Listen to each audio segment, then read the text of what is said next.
Every Florida home should have a staghorn fern. Let's chat about it.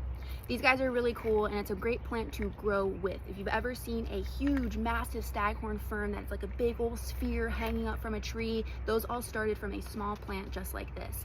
These guys actually have two different types of fronds. They don't have leaves, they have fronds. They have shield fronds and sword fronds. These are the sword fronds. They have like a long point to them. This one is young right now, so it has one point, but as it matures, it'll start to push out even more points at the end. That's called bifurcatum. This one is just young right now, so it only has one point. These are the sword fronds, and then the shield fronds. This one is actually so young that it doesn't have any shield fronds, but I'm going to show you. On my most mature, oldest staghorn fern, you can really see all of this right here. You're like, what is that? That is the shield frond, or the basal frond, and that is a protective layer for the plant. Even though it's brown, you will leave it there because they grow in layers. So eventually it's going to push out a new green basal frond. It will overtake all of that brown, and eventually those basal fronds will grow over the side of the pot and consume the entire pot.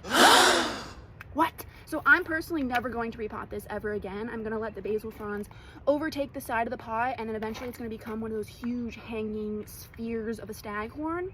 That's a personal preference. If you want to repot your staghorn and up pot it or upsize it, you do whatever you want with your plant. I'm going to leave it in here forever.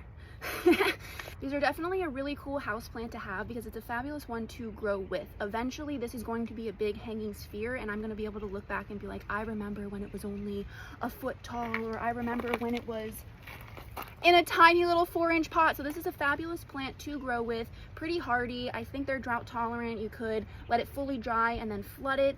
These are also a great plant to display in your home. I have one hanging in a south facing window, so if you wanted to bring it inside, you could do that too, or you could put it outside and grow it up to be a big old sphere. So I stand on what I say. Every Florida home should have a staghorn fern.